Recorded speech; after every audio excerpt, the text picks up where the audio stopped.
Olá a todos, saudações. Eu estou aqui com mais um vídeo, com mais temas relevantes e temas que são importantes para o aprendizado, para ampliar o conhecimento. E hoje eu irei falar sobre um personagem da história do Brasil, um personagem polêmico, porém muito conhecido. Eu irei falar de Virgulino Ferreira da Silva, o Lampião, e o contexto social, político e econômico que o Brasil vivia no tempo de Lampião. Tá? Então, vamos lá. Virgulino Ferreira da Silva, também conhecido como Lampião, ele nasceu na cidade de Serra Talhada, em Pernambuco, em 4 de junho de 1898 e faleceu em Poço Redondo, em Sergipe, em 28 de julho de 1938. Virgulino Ferreira, ele trabalhou com o pai, cuidando do gado da propriedade da família, também fez transportes de mercadorias no lombo de burros a longa distância. A sua família era financeiramente razoável, porém, por causa do disputas por terras, o seu pai se envolveu numa série de conflitos e teve que mudar diversas vezes de lugar, de região, e cada mudança dessas eles ficavam mais pobres até chegar o momento em que haviam perdido tudo.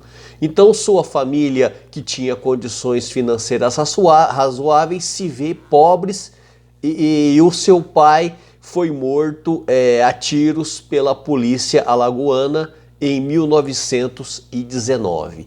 Já em 1920, Lampião já participava de grupos de cangaço para se vingar dos inimigos da família.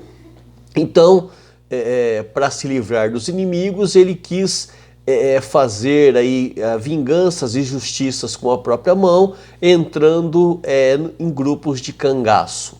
Mas o que eram os grupos de cangaço? Era um fenômeno da época que surgiu devido à desigualdade social, ao difícil acesso à justiça e à ausência do Estado no interior do Nordeste. Então o Estado era ausente, a justiça era para os mais fortes, só funcionava, só valia para os mais fortes, e a injustiça social.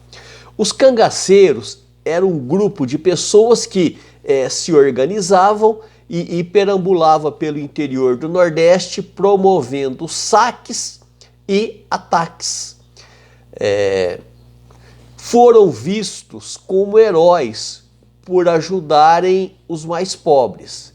O apelido Lampião se deu pelo fato de Virgulino Ferreira ser um exímio atirador noturno e, nas suas práticas de tiro, no momento em que ele atirava, iluminava o local onde ele estava. Daí o nome, o apelido Lampião. Ele liderou o seu próprio bando de cangaceiro de 1922 a 1938. Conheceu Maria Gomes de Oliveira, a Maria Bonita, que era casada e abandonou o casamento, abandonou o marido para segui-lo. E ela aderiu ao bando em 1930. Tiveram uma filha em 1932, Expedita Ferreira Nunes. Lampião, ele morreu em 1938, mais precisamente em 27 de julho de 1938.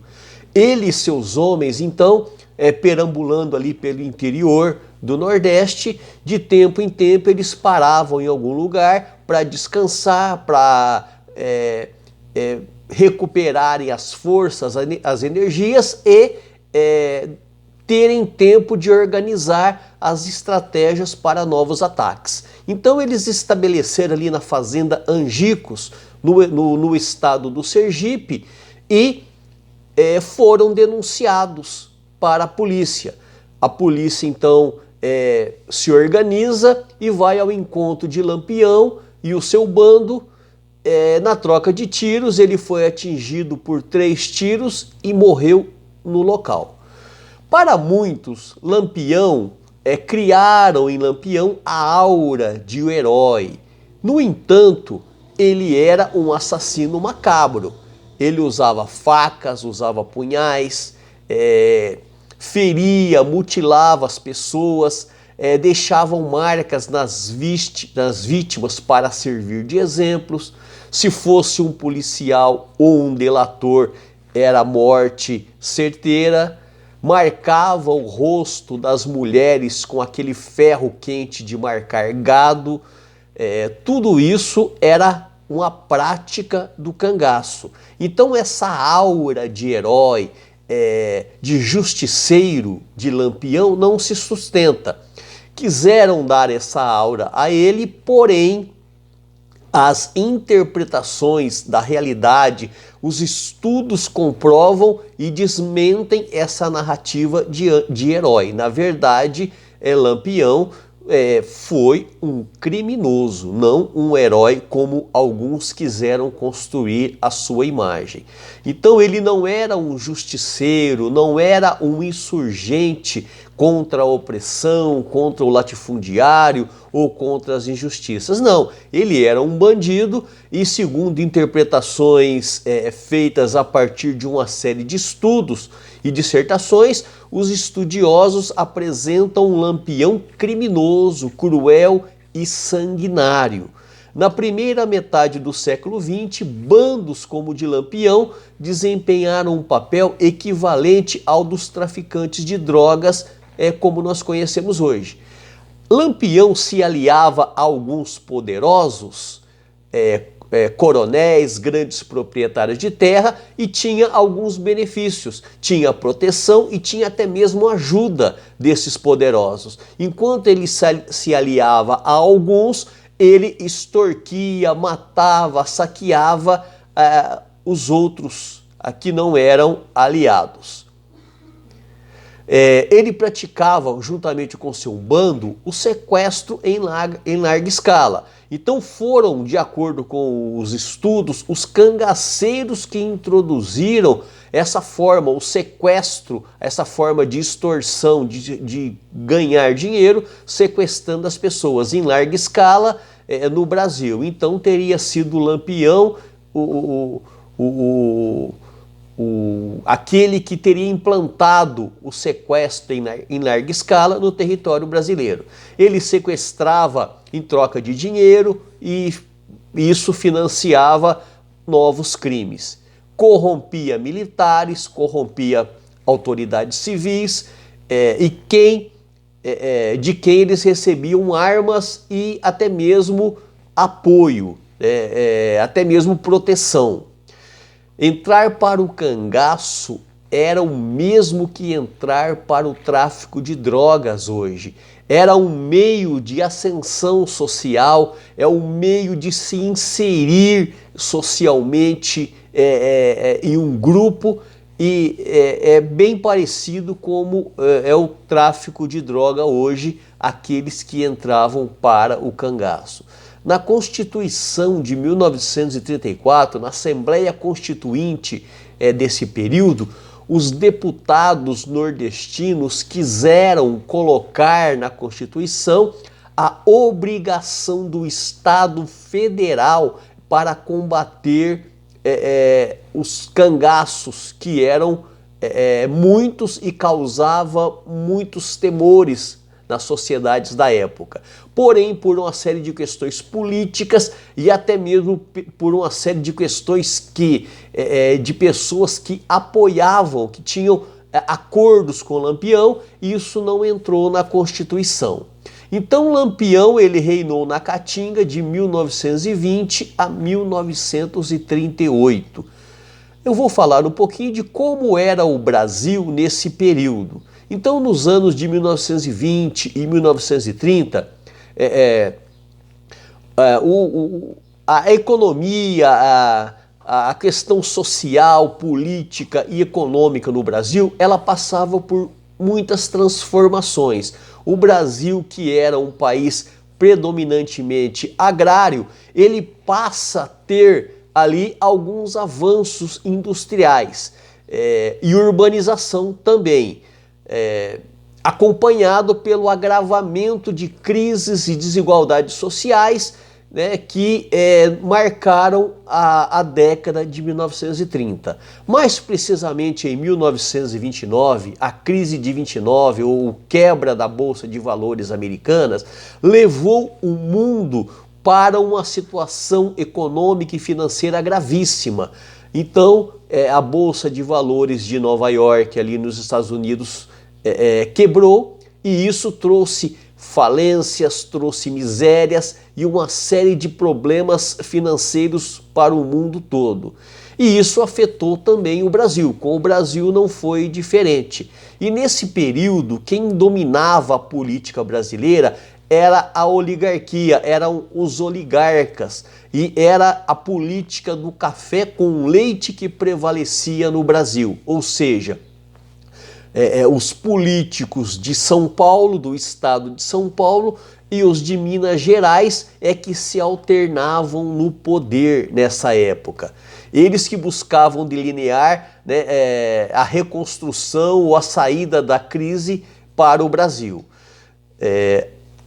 A quebra de acordo da política do café com leite aconteceu com o presidente Washington Luiz, que estava no poder, e como seu sucessor, ele indicou outro paulista, Júlio Prestes. Isso fez com que quebrasse a aliança do café com leite, não dando espaço para o líder político de Minas chegar à presidência.